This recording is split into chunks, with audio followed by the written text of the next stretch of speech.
Okay, beautiful listener, I want you right now to picture your biggest, most exciting goal that you have right now, the one that really lights you up. You got it? Okay, now picture the kind of person that achieves that goal. Okay, now here's my question. Are you that kind of person right now? My guest today is going to teach you how to change your personality in order to achieve your goals. Dr. Shannon Sauer-Zavala is a clinical psychologist and associate professor of psychology at the University of Kentucky. She is the lead developer of a new treatment approach that helps people shift their personality traits to address common mental health problems. So she's going to talk to us about how we can shift our personalities away from things like anxiety or depression, but also towards how to achieve our goals with, for example, getting up early to work out instead of hitting the snooze button, or how to stop emotional eating, or how to connect with people better and cultivate better relationships. Dude, I learned so much from this conversation, and I know you will too. Check it out. It's time to get your head out of your ass and start creating a life of no regrets. Whether you want to lose weight, get rich, or manifest a hot threesome on the beach, you're gonna want to turn this up. This is Goals, Grit, and some woo-woo shit with your host, best-selling author and professional butt kicker, Una Duncan. Welcome to Shannon Sauer-Zavala. Thank you so much for being here, Shannon. Yeah, thank you so much for having me. I'm really excited. Yeah, me too. Okay, so the first thing I want you to tell me is, why do we need an update on personality testing? Because I love doing things like the Myers-Briggs and the strengths testing and all that sort of stuff. So tell me why those aren't going to give us our best data about ourselves. Most of the common personality tests that we have access to online are not based in science. They're like kind of commercially packaged, so they're fun to take. And they're often really face valid, which means that they produce a result that seems really like, oh yeah, that sounds like me, but they don't do a very good job predicting like future behavior. So one thing that's really concerning is that the Myers-Briggs is one of the most popular sort of like tests that place you in terms of like what careers would be a good fit for your aptitudes, right? There's absolutely no predictive power of the Myers-Briggs. It does not predict job success at all. Wow. So, because we've used this in my company where we have people do the Myers-Briggs and then we think, oh, okay, you're a detail-oriented person. Let's put you in charge of tracking this data, or you're an extrovert. Right. So let's get you chatting to clients. And you're saying all of that is actually bullshit. The extrovert could be just as good as the data and vice versa. Like, are you telling me that the Myers-Briggs is about as accurate as like a Facebook poll that's like, which Friends character are you? I mean, it's a little bit more accurate than that, but when it has been, so it hasn't been tested much by actual personality scientists. It's more of like a commercial product. And it, when it has been tested, it doesn't really stand up as well as, like the 5-factor model of personality, or the Big Five, which is like kind of the gold standard, like in academic settings personality test. Ooh, okay. Can you tell me more about that? What's the Big Five? Yeah. So the Big Five, so fun. The Big Five basically suggests that like every way that we can describe people can be boiled down to these big 5 broad overarching traits. And the way that the Big Five was first developed is like psychologists in like, I want to say like 1910, they combed through a dictionary and pulled out all the adjectives that can be used to describe people: grouchy, positive, excitable, energetic, and grouped them into categories. And basically, like, as you reduce and reduce and reduce all these words, it just ends up like the lowest common denominator is 5. This has been replicated across cultures using really sophisticated statistical techniques. And so you're probably wondering what they are. I am. It's like the next obvious question.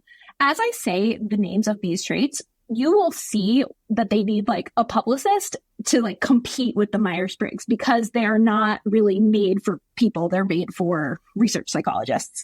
So the first one is neuroticism. And that's your tendency to experience negative emotions. People differ on that, right? It's on a continuum with what we call emotional stability. But basically, like, some people are just more prone to anxiety, more prone to sadness, more prone to anger. And some people are just like, rolls off my back. And importantly, there's no like right way to be on that trait, because there are certainly downsides to being really high in neuroticism. It's associated with like mental health difficulties, but like It's also not great to have like no neuroticism, because then you don't, then you're like putting yourself in danger. The second one is extroversion, which is a lot of times people think of extroversion as like sociability, but really it's broader than that. It's like your energy and your sort of tendency to experience positive emotions, and being kind of social and outgoing kind of fits within that umbrella. In contrast to being more introverted, just being more measured, more quiet, prefer alone time. Then there's agreeableness versus antagonism. And so, agreeableness is like empathy and tender-mindedness and like really caring about other people, right? And then it's on a continuum with antagonism, which sounds really bad, but it's also like there's no right or wrong way to be here too. If you're too agreeable, then you're like the doormat that everyone is like, hey, can you help me move? Even though it's very inconvenient for you. Whereas like being a little bit assertive goes a long way. The next one is conscientiousness versus disinhibition. And so this is like the person that follows through, the person that, is organized, the person that's like high achieving on a continuum with being more spontaneous, maybe a little bit more absent-minded, having trouble following through on things. And then the last one is openness. And this is like openness to ideas, openness to like aesthetics, so like art and beauty, appreciation of music. And so people differ on that too. And those are the big five. Wow.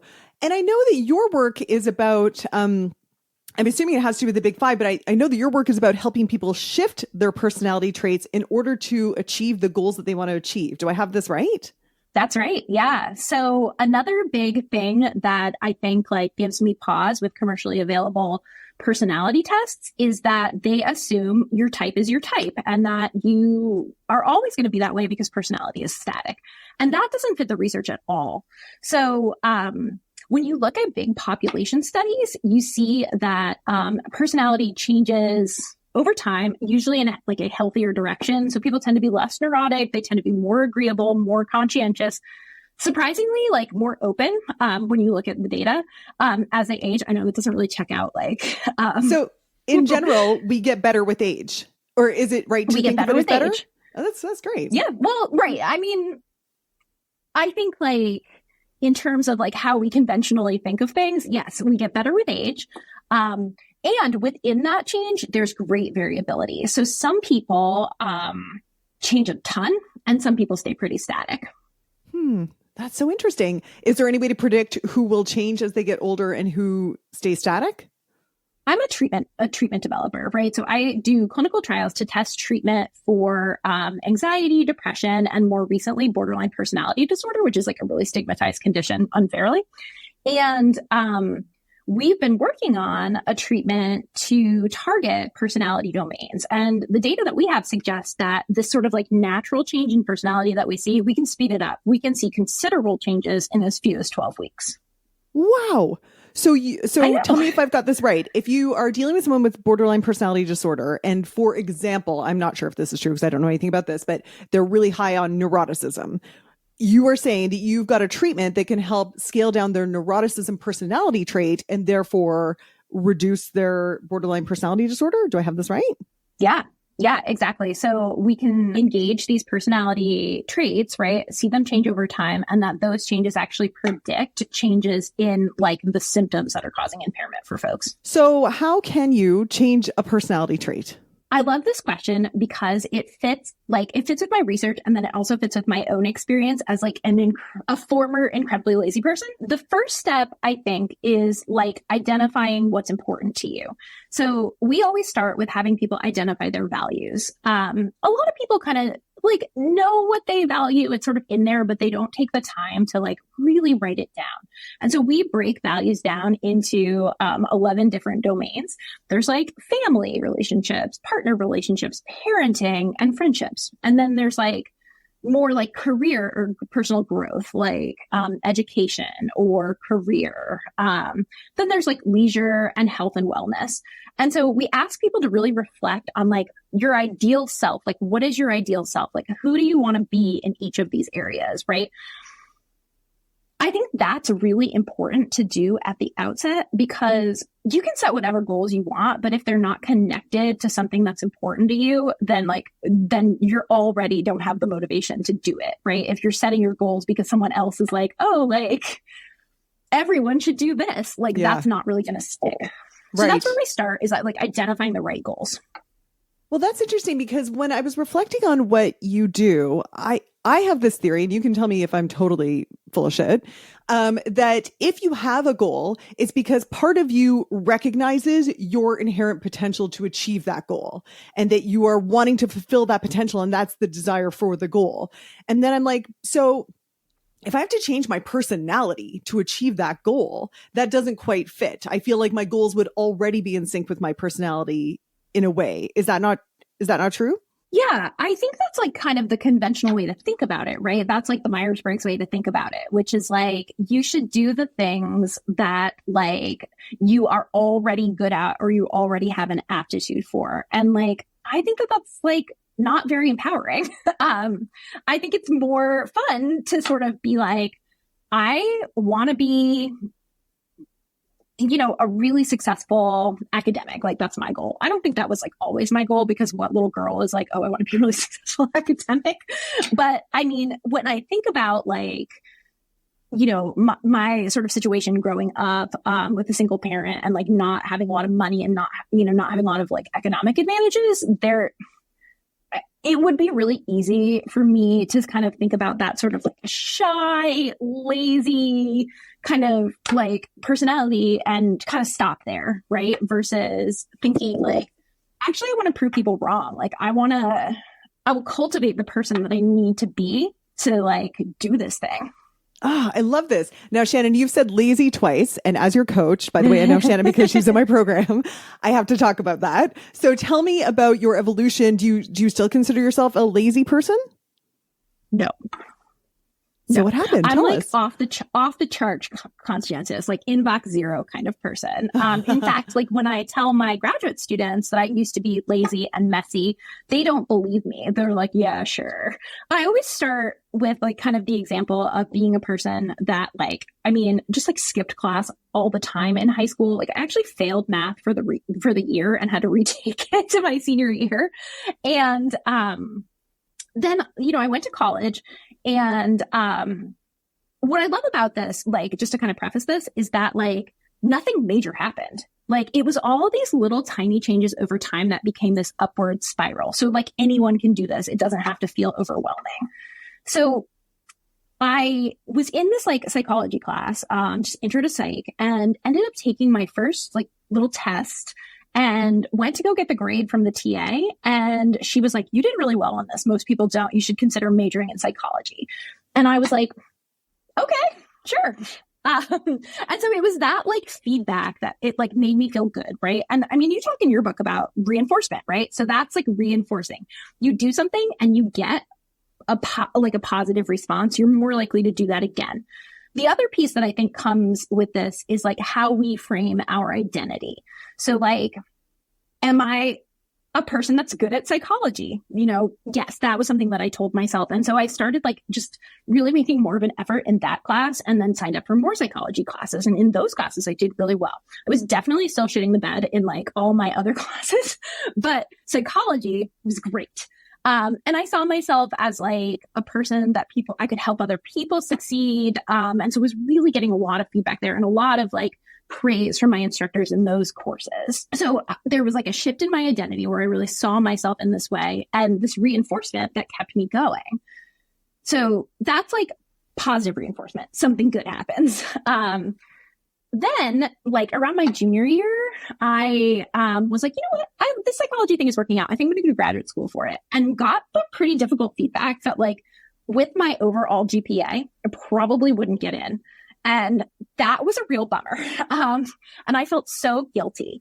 And guilt is an uncomfortable state, right? And so negative reinforcement happens when we take away something that's crappy. And so the way to get rid of your guilt, like the way it's supposed to work, is that you you change your behavior, right? And so that was really motivating for me too. And so I really started to apply myself in my other classes, and was like, just by like the skin of my teeth, was able to get my GPA over 3.5, which is sort of like a cutoff unofficially that like graduate programs will look at. And so obviously like getting into graduate school was a big boon. And then like in graduate school, science is like a team sport basically. And so other people were counting on me to do things. And while I might not have started out very conscientious, I did really, really care about other people. And so that was sort of this motivator of like, well, I can't let other people down. So when other people are counting on me, and I just kept getting reinforced and felt like I'm really good at this, and really kind of threw myself into it. And so it was all these small changes that changed how I thought about myself or my identity, and like really paying attention to the consequences. In this case, there were this positive and negative reinforcement that helped me kind of keep doing those things because they worked. Mm-hmm. Yeah. So for example, in my book, I have people really picture what are the consequences if you don't change your habits today? What's that going to look like in 5 years, 10 years? And what would it be like if you nailed your habits starting today? What's that fork in the road look like? So you're saying if people are continually reinforcing these realities, it's going to start to create different personality traits. Is that what you're saying? Yeah, you can shift your personality. So I think it's worthwhile to back up and kind of just define personality. Personality is your characteristic way of thinking and behaving. And while the idea of changing your personality is like, that seems hard. My personality is my personality. We change our perspective and we change our behavior all the time. And if we do that in a way that's sustained, next time we take a personality test and the questions are like, do you generally finish what you start? You can accurately answer, well, yeah, I generally do, because I do that now. And I've been doing that for the past 10 years. And I see this happen all the time in the MFA, right? People do completely shift their identity because they watch themselves like, holy shit, I actually have been working out consistently. I guess I'm someone who works out now. Oh my gosh, that feels like a completely different identity, and maybe a shift on their personality trait of, is it conscientiousness? Would that be the right trait?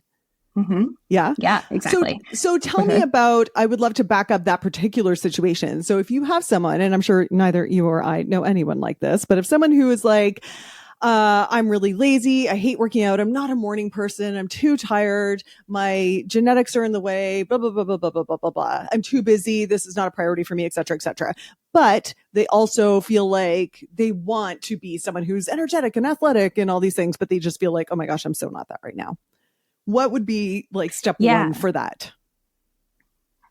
Yeah. So I would call to attention, right, that all of those things are thoughts, right? Like, I'm lazy. I don't have time for this. I mean, one that I can definitely endorse is like, I worked really hard today, so I don't feel like cooking. Yeah. Like those are, I deserve to order in. Oh yeah. That's a big one. Those are, right. Yeah, right. Those are all thoughts, and thoughts are not facts. Thoughts are, it's kind of this narrative that we tell ourselves. And so I would ask people to kind of pay attention to those thoughts and see if they are giving themselves permission to stay stuck, basically. And, I'm a CBT therapist, so cognitive behavioral therapy. And so the first piece is like, well, what could you tell yourself instead? And it's not just positive thinking, because if you told yourself, I'm a go-getter that gets everything done, you're going to be like, BS. And, that doesn't work either. So you have to think about, well, it's not that I can't get up with my alarm. Like, it's not that I literally cannot. If you had an early morning flight, you'd get up. Yeah. You get up. Right. So like, what is getting in the way? And then when we think about behavior change, we have to think about like, what is a small step, right? Because a lot of times people get overwhelmed with like how to get from A to Z, when like, we just want to get to like A to B. I'm going to mix my metaphors, but like, yeah, A to B or like 8.5. But, because any of that is like, it's still better than you were yesterday. And that's great. Right. And once you do that small thing and you get reinforced for that, it's going to be so much easier to do the hard thing or the next thing, take the next step. Right. So like, if you it's probably not realistic to go from like being pretty sedentary to exercising 7 days a week. And like that probably shouldn't be your goal.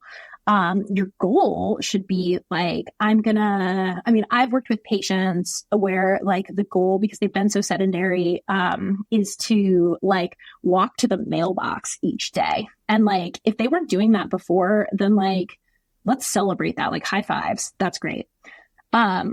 And then we think about how we can push that a little bit more. So I think identifying your starting place is really important, recognizing that like what works for somebody maybe isn't going to be appropriate for you.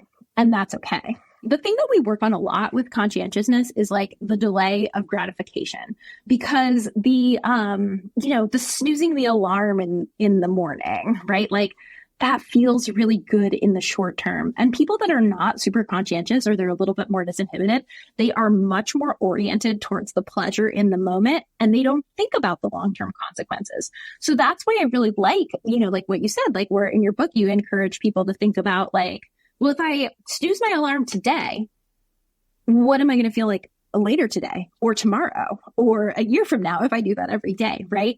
And if I get up and it's cold and it's raining, like that sucks. That's going to hurt in the moment. That's pain in the moment. But like, what do I get in the long term? I think about this. I know you talk to like a lot about like drinking alcohol, right? Like I am an old lady now. So like if I like get a hangover concurrently to drinking a glass of wine, but I have to remember that, right? Because it's like really fun in the moment to like be out with my girlfriends. But if I think about like the long term, like can kind of take a step back from the pleasure in the moment and think about like where I want to be in the long term, it doesn't really matter as much. Yeah, actually, I just interviewed a great guest about this, and he talked about how we are always trying to regulate our dopamine. And when we have a drink, our dopamine goes soaring up, but then it kind of crashes down. However, when we do something like a hard workout, the dopamine goes down, like it sucks, right? But then it goes way up because, again, we're trying to regulate, which I thought was such a good image of why we want to force ourselves to do these fucking hard workouts, or, all these things are kind of unpleasant. Yeah. Okay. So let me see if I'm getting this right. So let's say I'm someone who identifies as lazy. I'm someone who, really wants to hit the snooze button, blah, blah, blah. But I want to be someone who's energetic and athletic and blah, blah, blah. So then the way I would change that is then I start to watch the thoughts, question whether they're true. That's going to give me a little tiny behavior that I can do.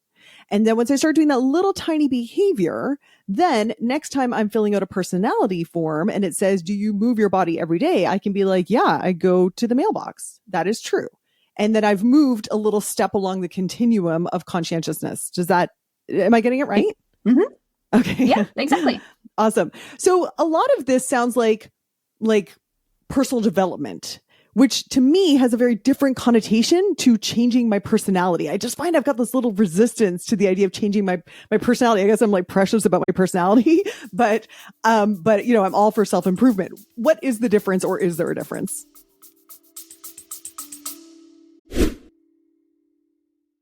This podcast is made possible by Fit Feels Good, my online fitness and nutrition company. Here's what we do. Hi, my name is Lonnie.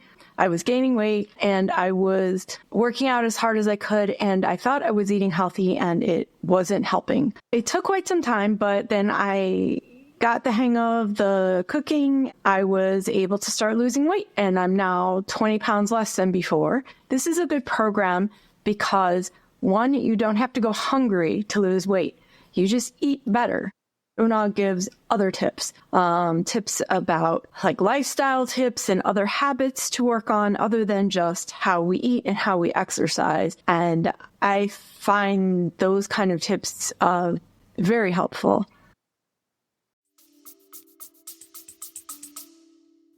Yeah. So I think people are precious about personality because it's like, you think that it's like your preferences or like your sense of humor. And like, it's not really, like, it's like your tendency to experience negative emotions, your tendency to follow through, your tendency to either be like assertive, aggressive, or doormatty, right?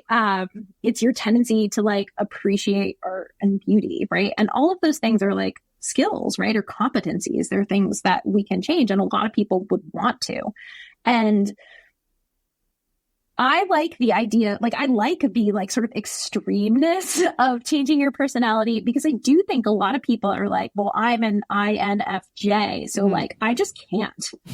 And like, that sucks, right? Like it sucks to be like, oh, well, I couldn't possibly date you because you're a ENF, whatever. Yeah. Okay. So sometimes it's really clear what personality traits we need for certain outcomes, like the conscientiousness or whatever. But sometimes it's not as clear. Like if I'm like, okay, my goal is to have the #1 podcast in the world, then I'm like, okay, well, what personality traits do I need to do differently? Like how would I figure that out? Yeah, that's great. So what I would do is look for folks that are successful with your goal, right? People that are like, if I want to be a really successful podcaster, or I want to be a boss, or I want to be like a good, like a patient parent. It's definitely on my list. Like look at other people and see what they're doing. Like, how would you describe them? Right. So like, you know, I think my neighbor is a really good parent and she doesn't yell, right? Like she kind of waits a beat before responding to her kids. Right. And so that kind of like, to me, like that feels like sort of lower neuroticism. You're less reactive. A lot of times with parenting, it's like high neuroticism where it's like, I have to control the situation. And it like, you know, kind of like a lower agreeableness, but usually more neuroticism. Like I'm grumpy, or I just like I'm stressed by what I think might happen. You're going to have a tantrum. So I like overcorrect. And so here, like if we're trying to sort of reduce neuroticism, like being less emotional or reactive is what will help me be a better parent. Then I can think about like, well, what is my baby step, right? Like, can I, can I tell myself, well, there have been times in the past when I have not overreacted. Like, can I remind myself of that? Can I, when I am noticing myself getting dysregulated, can I walk outside? Can I try something else? Can I try these behaviors?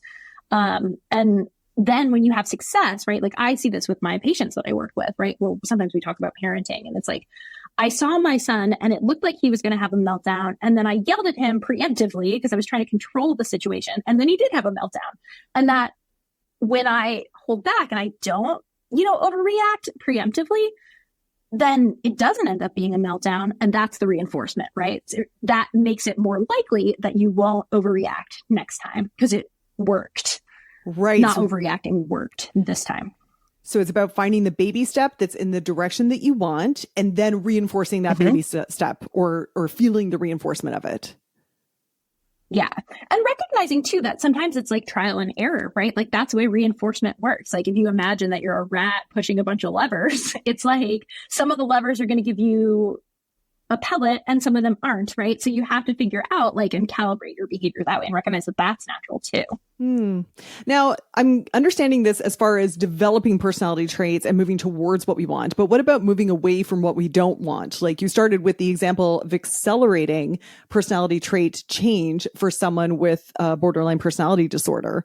I'm not sure if many listeners could relate to that, but I'm guessing a lot of them could relate to anxiety or depression. What if you wanted to accelerate your personality change to alleviate some of that? Yeah. So like neuroticism is kind of the personality trait that I think would probably be most associated with anxiety and depression. And the behavior that comes with both of those conditions is, it varies from person to person, the exact behavior, but the behavior pattern is avoidance, right? So in depression, we tend to withdraw. We tend to like stop doing the things that we used to find pleasurable. With anxiety, we, take like social anxiety, for example, we maybe don't go to places where other people are because we don't want to feel those emotions, right? Or with panic disorder, we don't go to places where I don't go to the supermarket because I can't escape and it makes me really, makes me really anxious. Basically, like the process that's happening is that people sort of learn over time, like the thought is, I can't handle my emotions. They're too uncomfortable. I can't do hard things. Basically, like that's the thought process if we want to really like boil it down. And then the behavior that comes with that is like, so I'm going to do things so that I don't feel those emotions in the first place. And then my life gets more and more closed off. And anytime you don't do something because it might make you feel anxious, you're like reinforcing the notion that that thing was dangerous. Otherwise, why would you have been avoiding it? So then the next time you encounter something similar, you're anxious, right? It's like a cycle of avoidance that makes you more and more neurotic over time, makes you experience emotions more. So the baby step is figure out what you're avoiding and then think about like, okay, like maybe you're not ready to go to a party, but could you like make small talk with the cashier at the supermarket? So we're thinking about like what that would look like, but how do you counter that avoidance that's sending the message? It's not okay to feel. So you would first take action at the behavior level, not necessarily the thought level? Or do you think most of the time these people aren't aware of the thoughts? They're just are able to see the behaviors? Where do we start? Usually I start with the thoughts and do basically some psychoeducation on like the like adaptive function of emotion, right? Like, why do we have anxiety? It tells us something's important and we should prepare. Why do we have sadness? It tells us that our life is not, it comes after a loss, right? So it could be like a literal loss, like someone died, or it could be a loss like, I thought I was going to be here in my life and I'm not there yet. And that makes me feel sad, right? Like anger helps us stand up for ourselves so that we don't get walked all over, right? Like all of these like negative emotions have a really important message, but because people find them really uncomfortable, there is this narrative that's like, I hate this feeling. I'm going to lose control. I can't handle it. I'm going to go crazy, right? Like there's all these thoughts that go with that. So we point that out and we try to replace those thoughts with, it's normal to feel. Emotions are temporary, right? So it's like that little bit mindset shift that then is like, okay, like now let's test it out. Let's do the behaviors. Wow. There's a couple of things that are coming up. I once had someone tell me, and you'll know if this is true or not, that an emotion usually only lasts like 30 seconds. When you said it's temporary, is that what you're referring to? Is that right? Or did I just pull that out of my ass? Yeah, I don't know. Yeah, I'll be the first to admit that I don't know. I mean, I think that my patients would describe them as lasting longer, kind of depending on what the situation is. But like they are temporary because like, think about the last time you were embarrassed. Oh, you have it in your mind? Oh, I have so many in my mind. Oh my gosh. Yeah. Are you still feeling embarrassed right now today? I mean, when I think of it, I feel like I'm getting a little fleshy. Yes. But like a moment, were you thinking about it? No. I don't live my life being like, oh right. Gosh, no. Yeah. So that's every emotion, right? That it's like, we felt so many things across our lives and eventually, and usually, within a couple hours, we're not like that like acute, just like, oh, I want to crawl in a hole, is gone. And then the other thing that made me think of is I have a friend who says that every time someone gets triggered, you should be like, well, you're welcome, because it's an opportunity to work through those emotions and therefore expand your life. Do you think that's true, that we should be welcoming triggers, or do you think we need to protect ourselves from that sometimes? Both. And so I think that like, if a situation is actually safe, then by all means we should push ourselves, right? But there are times when we're triggered because it's like, oh yeah, this is dangerous. This is unsafe. This reminds me too much of a situation. And like my intuition tells me get out of here. And so that's one of the things that that I work with patients is like trying to understand like how realistic is your fear, and like, let's push around that. I always give the example of like, imagine you're in a park with a friend and like this puppy runs up to you and you are like, oh my God, a puppy, it's so cute. And your friend jumps up on a park bench and is like horrified, right? And that might be that. So the friend is clearly triggered, right? And that might be like factually, an incorrect response because this puppy is not dangerous. But then it makes perfect sense when you find out that this friend has been like mauled by a dog in the past, like when they were a kid, right? And so I think like it can be really helpful for people to like start from a place of understanding the function of their behavior, right? Like, I mean, sometimes like, so I think about like, all of these like avoidance behaviors come from the function of like, I'm trying to protect myself. It's just that like they are outdated. They don't serve us anymore.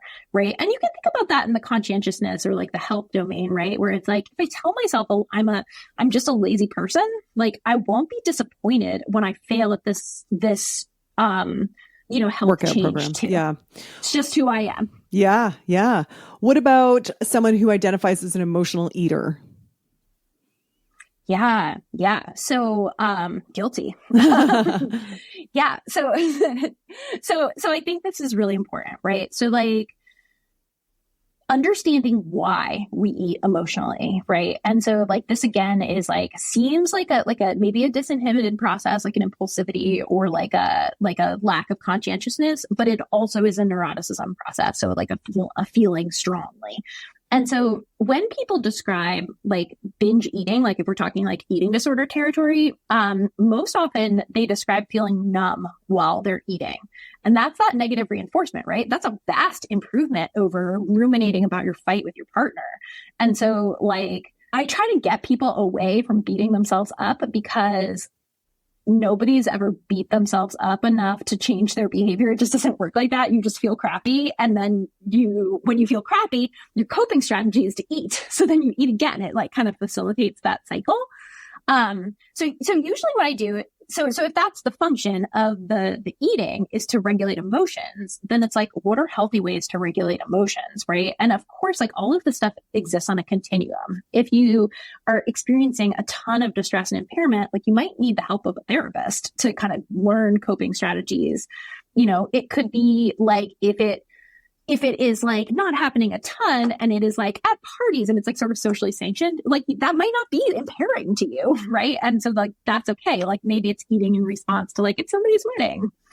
Sure. Like maybe that's not problematic. So it's kind of figuring out where you fall. And I think like for most people probably in the middle, I think the stuff that you do around just like baseline, just be less stressed out so that you're like if your baseline is like here, right? I'm less stressed out. And then when something happens, you just, you're here versus if you're already up here and then something happens, you're going to need something really powerful to help calm you down, push those emotions down. Yeah, for sure. There's so often someone's like, I just can't stop snacking. I'm like, that's not a snacking problem. That's a life problem that you're trying to cure through snacking. Right.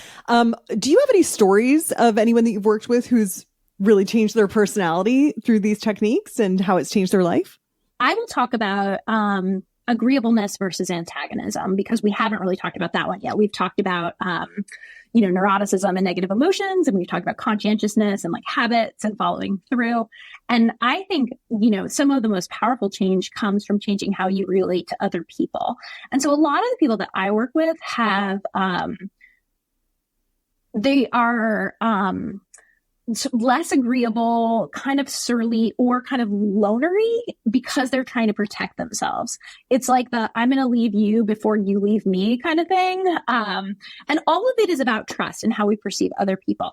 And it makes good sense when you consider like that they may have had like childhoods where they were not sort of given consistent, like positive regard, or maybe, think about like in a relationship, maybe they were cheated on. And so now their guard is up. There's like a ton of reassurance seeking and a ton of like just mistrust. Right.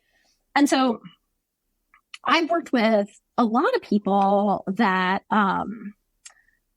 that like have engaged in like bad relationship behavior, like just texting people, like threatening that they might hurt themselves if they, if their partner leaves, things like that. Yeah. So like some of the people that I work with a lot of people with like kind of your baseline anxiety and depression, and these are sort of more extreme cases.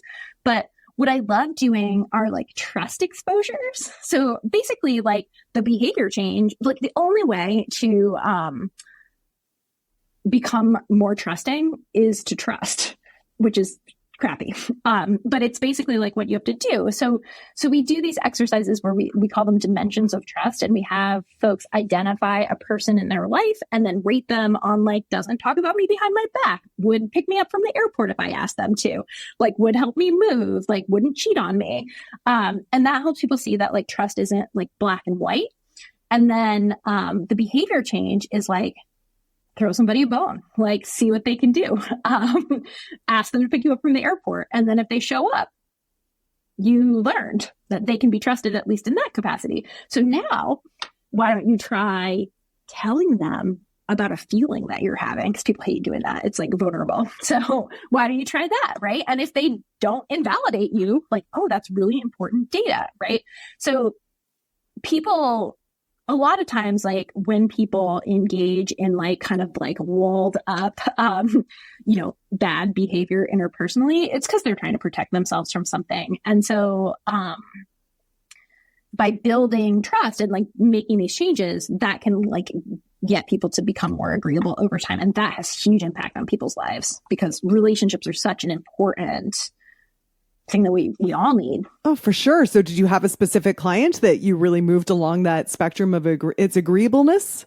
Yeah, agreeableness is like the big 5 name for it. But yeah, I'm thinking of one person that she was a college student here at the university where I work, and she experienced depressive episodes, and like when she was down, she would just like, she didn't want to tell anybody about it because she just didn't trust that they would support her. So she would just like ghost people or cancel plans or just like not show up to things and really isolate. And so we worked a ton on like, well, what would it be like for you to just like tell your friend? What do you think they would do? And doing that dimensions of trust, like the thinking form, she was like, yeah, I mean, I guess they really haven't given me any reason to think that they would do X, Y, and Z. And then we practiced like when she would go home to visit her family, like they were kind of invalidating. She would like the exposure or the behavior change was just to be like, I really want to go to this movie, because like what she would do is like, not say anything and then be disappointed and then have it sort of be confirmed, like people don't care about me, right? So like, well, why don't you try? And so she wouldn't ask for what she needed because she was afraid that like, well, what if I ask for what I need and I don't get it? Well, it's like, you're definitely not going to get it if you don't ask. Mm-hmm. So like, let's try. And in doing these little experiments, she started to trust people more and open up. And oh, that's amazing. Yeah. I got an email for her. She graduated, and then I got an email from her maybe like 6 months later that was like, I found a job. Like I have all these friends. Like things are going really well. And I always love that when people check out after. So good. So good. I know that people are going to want to learn more about your work. What's the best way for people to learn more about this? Yeah. So I think the best place is probably my website, which is www.personality-compass.com. And that will sort of link to like how to get in touch with me, or like to my research page with all my like journal articles that sort of support this work. And also like free downloads in terms of like, you want to try out the Dimensions of Trust form? Oh, cool.